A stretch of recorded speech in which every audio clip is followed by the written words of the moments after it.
निर्जला एकादशी 25 जून बृहस्पतिवार 2026 को मनाई जाएगी। एकादशी तिथि प्रारंभ 24 जून 2026 को सायंकाल 6:12 से एकादशी तिथि समाप्त 25 जून 2026 को रात्रि 8:09 तक। पारण व्रत तोड़ने का समय 26 जून प्रातःकाल 5:25 से 8:13 तक। पारण के दिन द्वादशी समाप्त होने का समय रात्रि 10:22 तक। वर्ष भर में 24 एकादशियां आती हैं। इनमें निर्जला एकादशी को सबसे श्रेष्ठ माना गया है। इसे भीमसेनी एकादशी भी कहते हैं, क्योंकि महर्षि वेद व्यास के अनुसार भीमसेन ने इसे धारण किया था। मान्यता है कि इस एकादशी का व्रत रखने से ही साल में आने वाली समस्त एकादशी के व्रत का फल मिलता है। इस व्रत में सूर्योदय से द्वादशी के सूर्योदय तक जल भी ना पीने का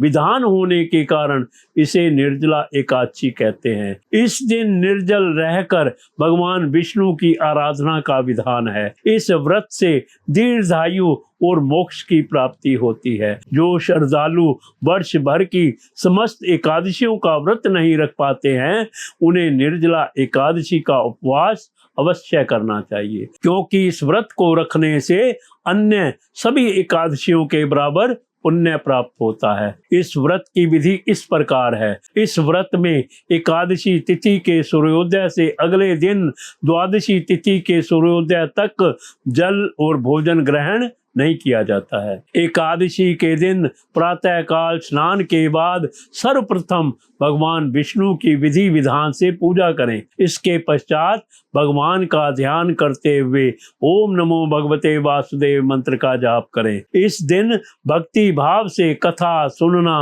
और भगवान का कीर्तन करना चाहिए। इस दिन व्रती को चाहिए कि वह जल से कलश भरे व सफेद वस्त्र को उस पर ढक कर रखे और उस पर चीनी तथा दक्षिणा रखकर ब्राह्मण को दान दे। इसके बाद दान पुण्य आदि कर इस व्रत का विधान पूर्ण होता है। धार्मिक महत्व की दृष्टि से इस व्रत का फल लंबी उम्र, स्वास्थ्य देने के साथ साथ सभी पापों का नाश करने वाला माना गया। यह एकादशी व्रत धारण कर यथाशक्ति अन्न, जल, वस्त्र, आसन, जूता, छतरी, पंखी तथा फल आदि का दान करना चाहिए। इस दिन जल कलश का दान करने वालों श्रद्धालुओं को वर्ष भर की एकादशियों का फल प्राप्त होता है। इस एकादशी का व्रत करने से अन्य एकादशियों पर अन्न खाने का दोष छूट जाता है तथा संपूर्ण एकादशियों के पुण्य का लाभ भी मिलता है।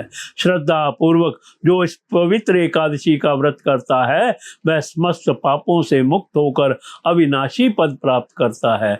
महाभारत काल के समय एक बार पांडु पुत्र भीम ने महर्षि वेद व्यास जी से पूछा, हे परम आदरणीय मुनिवर, मेरे परिवार के सभी लोग एकादशी व्रत करते हैं, वह मुझे भी व्रत करने के लिए कहते हैं, लेकिन मैं भूखा नहीं रह सकता हूँ। आप मुझे कृपा करके बताएं कि बिना उपवास किए एकादशी का फल कैसे प्राप्त किया जा सकता है। भीम के अनुरोध पर वेद व्यास जी ने कहा, पुत्र, तुम निर्जला एकादशी का व्रत करो। इसे निर्जला एकादशी कहते हैं। इस दिन अन्न और जल दोनों का त्याग करना पड़ता है। जो भी मनुष्य एकादशी तिथि के सूर्योदय से द्वादशी तिथि के सूर्योदय तक बिना पानी पिए रहता है और सच्ची श्रद्धा से निर्जला व्रत का पालन करता है, उसे साल में जितनी एकादशियां आती हैं, उन सब एकादशी का फल इस एक एकादशी का व्रत करने से मिल जाता है। महर्षि वेद व्यास के वचन सुनकर भीमसेन निर्जला एकादशी व्रत का पालन करने लगे और पाप मुक्त हो गए।